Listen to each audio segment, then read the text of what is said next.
এবার বিস্তারিত। নড়াইলে পাটের ভালো দাম পাওয়ায় মুখে হাসি ফুটেছে চাষিদের। এবছর সব ধরনের পাট বিক্রি হচ্ছে প্রতি মণ ৮০০ থেকে ১,০০০ টাকার বেশি দরে।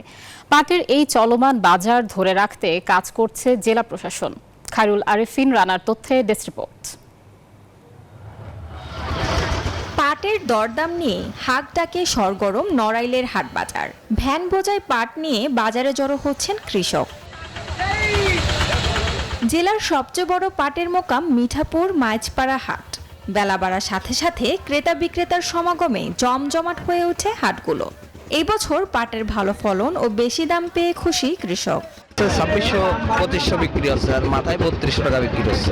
কয়েক বছরের তুলনায় এবার পাটের দাম যাই বৃদ্ধি পাইছে। বাজার পরিস্থিতি যা তাতে মোটামুটি আজকে আমরা সন্তোষজনকভাবে কিছু পয়সা পাচ্ছি, কিন্তু মাঝে মাঝে মনে হয় যে কখন যেন সিন্ডিকেট তৈরি হয়।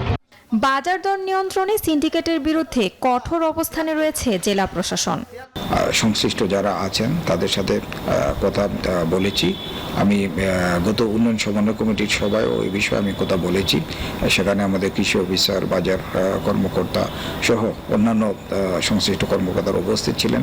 তাদেরকে বলেছি যাতে চাষিরা যেন পাটের সঠিক মূল্য পান, এখানে যাতে কোনো সিন্ডিকেট তৈরি না হয় এ ব্যাপারে প্রয়োজনীয় পদক্ষেপ গ্রহণের জন্য। কৃষি বিভাগের তথ্য মতে এবছর জেলায় ২৩,৪৩০ হেক্টর জমিতে পাটের আবাদ হয়েছে। Desk report, news 24। দর্শক, বন্যায় কৃষকের ক্ষতির বিষয়ে জানবো এবার। ফেনী, লক্ষ্মীপুর থেকে সরাসরি যোগ দিচ্ছেন সহকর্মীরা। প্রথমেই যাচ্ছি ফেনীতে, সেখানে আছেন আমাদের সহকর্মী নজির আহমেদ রতন। রতন, এখন ফেনীতে পরিস্থিতিটা কেমন এবং বন্যার পরে ক্ষয়ক্ষতি কতটুকু হয়েছে, আপনি কি দেখছেন সেখানে, সার্বিক পরিস্থিতি জানান।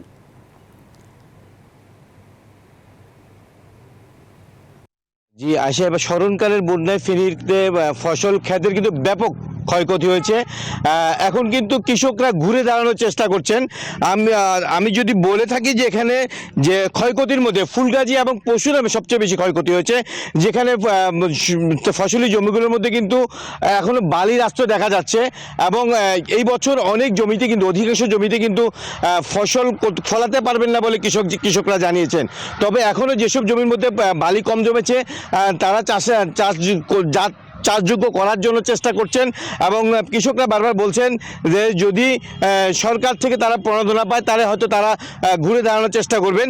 তবে গত ২ দফায় বন্যায় কিন্তু ফুলগাজী, পশুরামের কৃষকরা কিন্তু অনেক ক্ষতিগ্রস্ত হয়েছেন এবং তারা ঋণগ্রস্ত হয়ে পড়েছেন। অর্থাৎ এইখানকার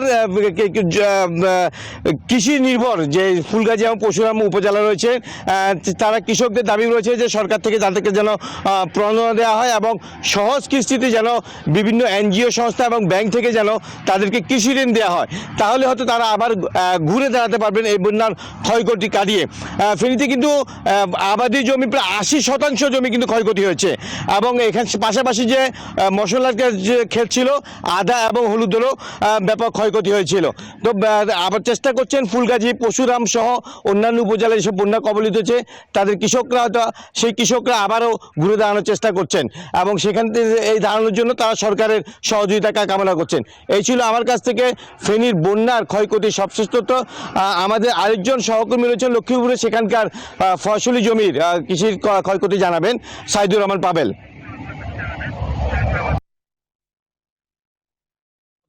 লক্ষ্মীপুরে আসলে দীর্ঘস্থায়ী বন্যা মোকাবেলা করছে লক্ষ্মীপুরের 5টি উপজেলার মানুষ। এখানে পানিতে বাড়ছে এখানকার মানুষ, এখনো 5 লাখ মানুষ পানিবন্দী রয়েছে, এখন আশ্রয় কেন্দ্রে রয়েছে 30,000-এরও বেশি মানুষ। সবচাইতে বেশি এখানে মৎস্য কৃষিখাত ক্ষয়ক্ষতি হয়েছে। জেলা মৎস্য অধিদপ্তরের তথ্য মতে এখানে প্রায় 40,000 যে মাছের পুকুর, গের, জলাশয় বেসে গেছে। এখানে 200 কোটি টাকারও বেশি ক্ষয়ক্ষতি হয়েছে বলে জেলা মৎস্য কর্মকর্তা আমাদেরকে জানিয়েছেন। এছাড়া এখানে যে কৃষি অধিদপ্তরের তথ্য মতে এখানে প্রায় 2.5 লাখ কৃষি পরিবার ক্ষতিগ্রস্ত হয়েছেন। এখানে যে আমনের ধান ক্ষেত এবং আউশ ধান সহ এখানে যে বীজতলা নষ্ট হয়ে গেছে। কৃষকরা আসলে তারা ঘুরে দাঁড়ানোর চেষ্টা করছেন।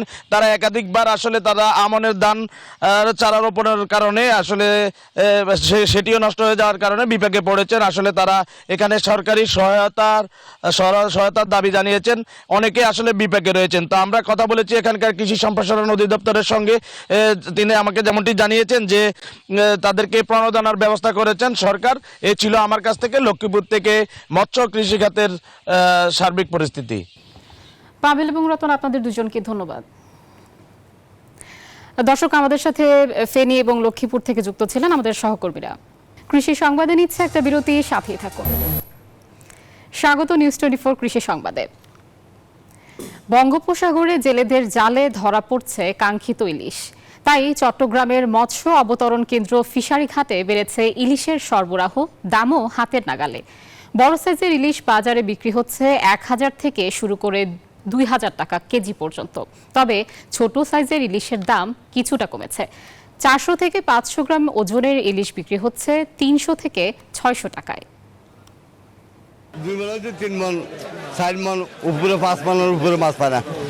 আর মাছ পাইলে আমাদের ওই যে বন্ধটা দেওয়া আছে, মানে ওইটা ইন্ডিয়ার সাথে যদি মিল করে দেয় তাহলে আমাদের দেশে মাছ থাকবে। ছোটগুলো 550 করে আর বড়গুলো 1050 বড়গুলো মোটামুটি ভালো, দামও আয়ত্তের ভিতর আছে, কিন্তু বড়টা বেশি দাম, ছোটটা দাম কম। আমরা ছোটগুলি খাচ্ছি আর কি, বড়টা আর কয়েকদিন পরে খাবো আর কি।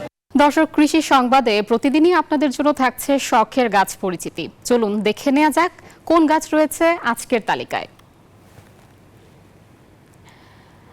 আজকের যে শখের গাছের পরিচিতি, সেখানে আজকের গাছটির নাম হচ্ছে ড্রাকেনা প্ল্যান্ট, যার বৈজ্ঞানিক নাম দেখছি ড্রাসিনা মার্জিনাটা। এবং এর সংক্ষিপ্ত পরিচিতি যদি আমরা দেই, এর পাতা লম্বা, সরু এবং অনেক সময় পাতা গাঢ় সবুজ, হলুদ বা লাল রঙের হয় এবং এটি সাধারণত 2 থেকে 6 ফুট লম্বা হয়। তবে বড় জাতের গাছগুলি 10 ফুট পর্যন্ত লম্বা হতে পারে এবং এই গাছ বায়ু থেকে টক্সিক পদার্থ শোষণ করে, যা ঘরের বাতাসকে বিশুদ্ধ করতে সাহায্য করে।